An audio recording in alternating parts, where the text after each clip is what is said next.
Hello दोस्तों, समाज वाटिका channel में आप सबों का स्वागत है। मैं विमल सर। आज हम बिहार बोर्ड एनसीईआरटी बुक कक्षा 7 विषय इतिहास के चैप्टर नंबर 5 को देखेंगे। 5 में आज हम इसके प्रश्न उत्तर को समझेंगे और लिखेंगे। तो सीधे चलते हैं हम चैप्टर 5 के क्वेश्चन के आंसर पर। यह है चैप्टर 5 के क्वेश्चन, यानी पहला जो है इसमें दिया हुआ है फिर से याद करें। तो फिर से याद करें का पहला हम शुरू कर रहे हैं, जिसमें है निम्नलिखित में मेल बैठाए। एक तरफ दिया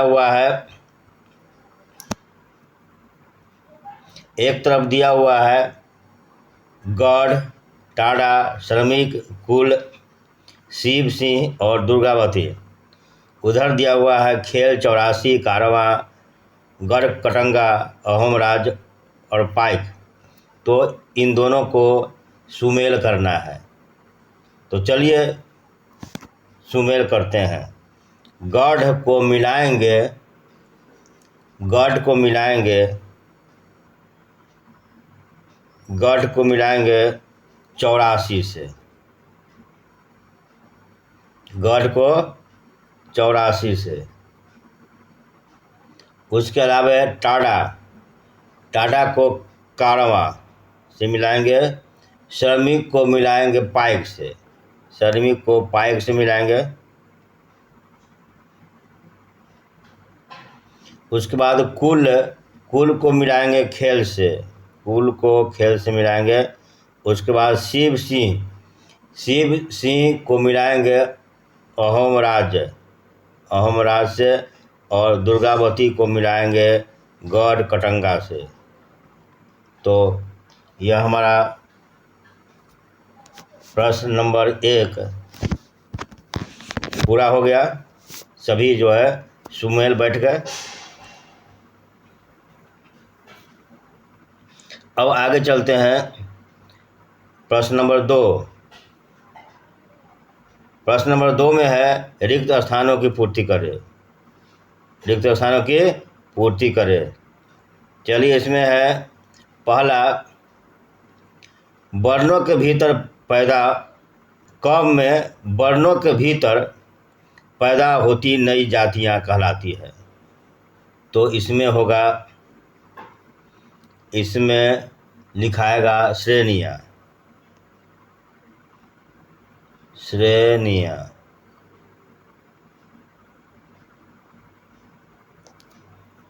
वर्णों के भीतर पैदा होती नई जातियां श्रेणियां कहलाती थी। उसके बाद ख में देखते हैं। ख में है डैश अहोम लोगों के द्वारा लिखी गई ऐतिहासिक कृतियां थी। तो बुरंजी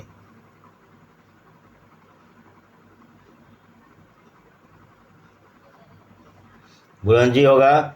उसके बाद ग में डैश ने इस बात का उल्लेख किया कि गढ़ कटंगा में 70,000 गांव थे।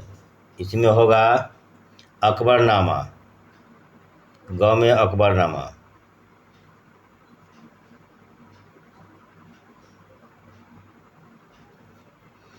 घ, बड़े और ताकतवर होने पर जनजाति राज्यों ने डैश और डैश को भूमि अनुदान दिए।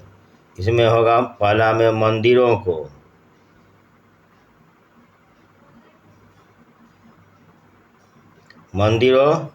और ब्राह्मणों।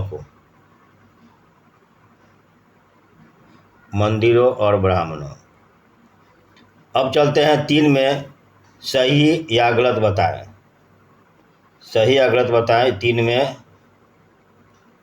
3 में चलिए, पहला है क, जनजातीय समाजों के पास समृद्ध वाचक परंपराएं थी। सही। ख, उपमहाद्वीप के उत्तर पश्चिम में कोई जनजातीय समुदाय नहीं था।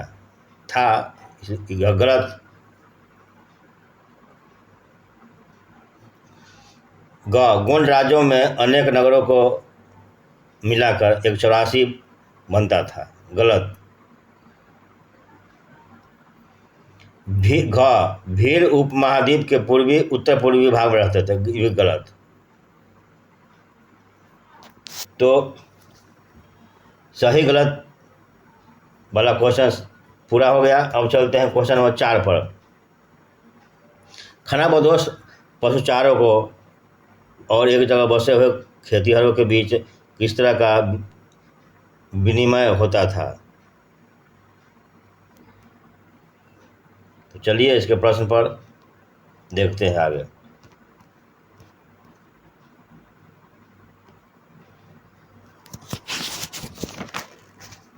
प्रश्न नंबर 4। चलिए इन सभी प्रश्न नंबर 4 को हम लिख कर देखते हैं। यानी इन सभी प्रश्नों के उत्तर जो लिखा हुआ है उसको हम देखते हैं।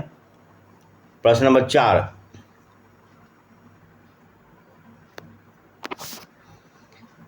खानाबदोश पशुचारकों और एक जगह बसे हुए खेतिहरों के बीच किस तरह का विनिमय होता था? उत्तर, खानाबदोश पशुचारकों और एक जगह बसे हुए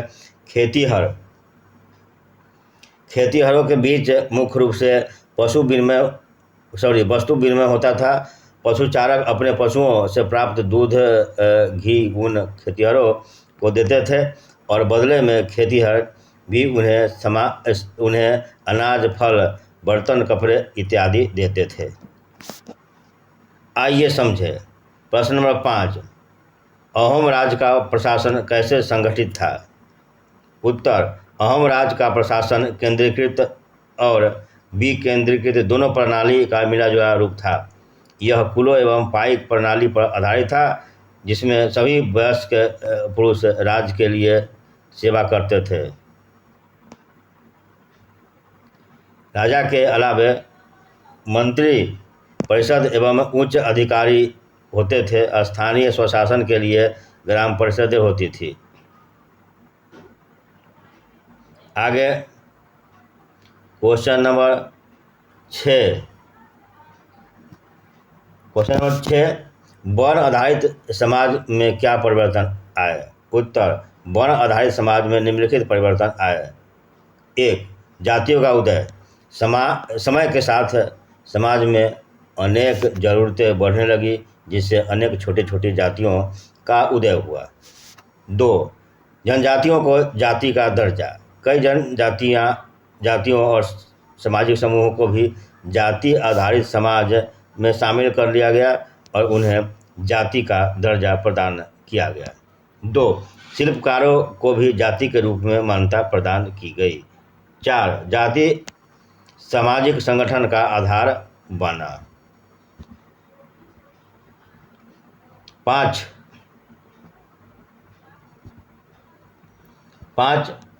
वर्ण व्यवस्था में और अधिक लचीलापन आया। 6.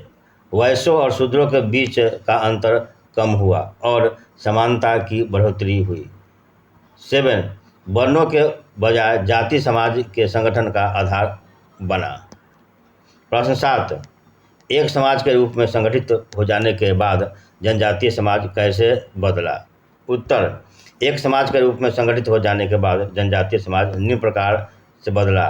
पहले जनजातीय समाज बराबरी का था और बाद में असमान सामाजिक वर्गों में विभक्त हो गए।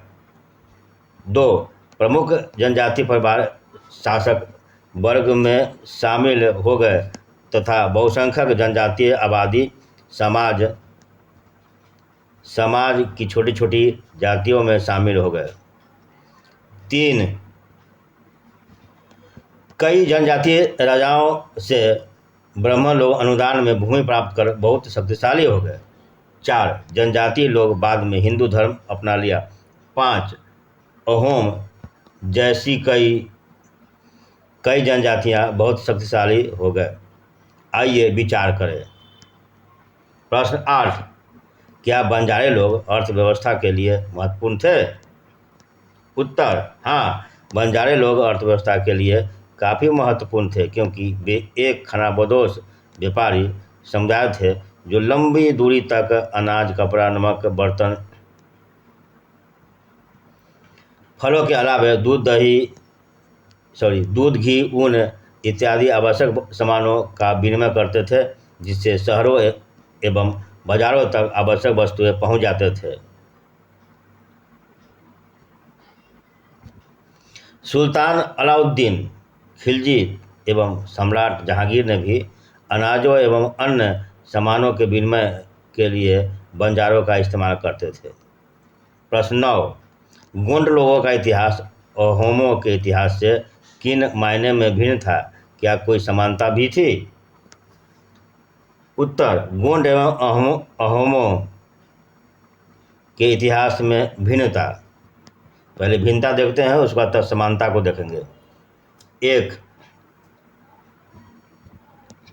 गोंडवाना प्रदेश की और अहोम ब्रह्मपुत्र नदी घाटी प्रदेश की जनजाति थे। 2, गोंड इस उपमहाद्वीप के मूल निवासी थे, जबकि अहोम म्यांमार से आकर बसे थे।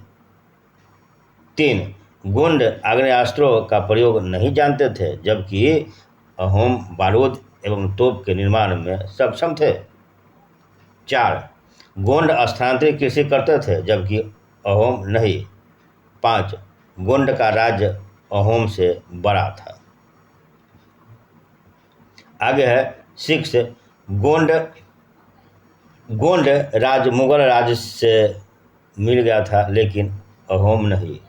7, गोंड लोग बेगार पर निर्भर नहीं थे, जबकि अहोम राज्य बेगार पर निर्भर थे। अब समानता को देखते हैं, गोंड और अहोम में क्या समानता थी? 1, गोंड और अहोम दोनों ही जनजातियां थी। 2, दोनों ही जातियों का अपना अपना साम्राज्य स्थापित था। 3, दोनों का केंद्रीकृत प्रशासन था। 4, दोनों ही जनजातियों का मुगलों से पाला पड़ चुका था। आगे है, आइए करके देखें।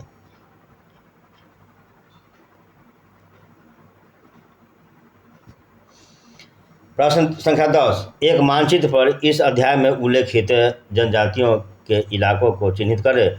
किन्हीं दो के संबंध में यह चर्चा करें कि क्यों उनके जीविकोपार्जन का तरीका अपने अपने इलाकों की भौगोलिक विशेषताओं और पर्यावरण के अनुरूप था।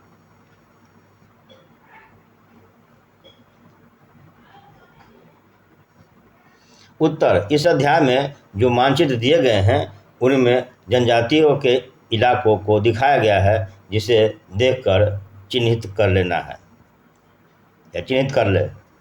दो उदाहरण जहाँ भूगोल उनकी आजीविका के अनुकूल थे। 1, अहोम देश के उत्तर पूर्वी भाग में बसे थे, जहाँ भारी बारिश का अनुभव था। उन्हें चावल की खेती के लिए तरीका की शुरुआत की, जिससे अधिक वर्षा की आवश्यकता होती थी। वे बांध और सिंचाई प्रणाली के निर्माण में लगे हुए थे। 2, भील देश के पश्चिमी भाग में रहते थे। उनके पास उपजाऊ भूमि और जंगल थे। 16वीं शताब्दी तक उनमें से कई ने कृषकों का व्यवस्थित जीवन व्यतीत किया। कई शिकारी बने रहे।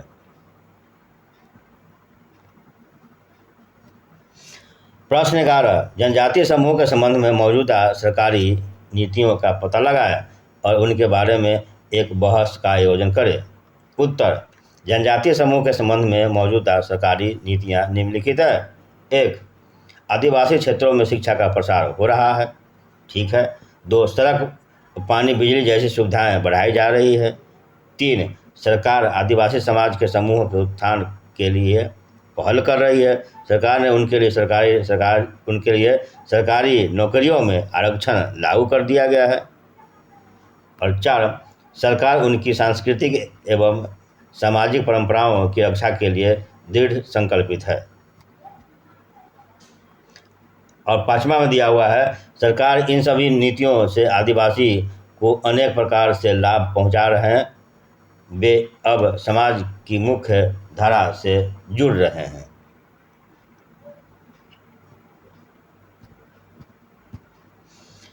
प्रश्न 12, उपमहाद्वीप में वर्तमान खानाबदोश पशुचारी समूह के बारे में और पता लगाएं। वे कौन कौन से जानवर रखते हैं, वे प्रायः किन इलाकों में जाते थे। वे कौन कौन से जानवर रखते थे और वे प्रायः किन इलाकों में जाते थे। उत्तर, भारतीय उपमहाद्वीप में वर्तमान खानाबदोश चरवाहे मुख्य रूप से जम्मू कश्मीर में गुज्जर बकरवाल, पश्चिमी हिमालय में गद्दी चरवाहे और राजस्थान के बंजारे हैं। ये समूह भेड़, बकरियां, ऊंट इत्यादि जैसे पशुओं को पालते थे, जिनका उपयोग वे दूध, घी, ऊन बेचने के लिए करते थे। वे चरवाहे मौसमी पलायन करते थे, जैसे वे सर्दियों में उत्तराखंड के घास वाले मैदानों में जाते थे। तो इसी के साथ यह क्वेश्चन आंसर समाप्त होता है। और इस वीडियो को समाप्त करने से पहले आपसे रिक्वेस्ट है कि इस वीडियो को लाइक और शेयर करें तथा इस चैनल यानी समाज वाटिका चैनल को आप आगे बढ़ाएं, इसे सब्सक्राइब करें।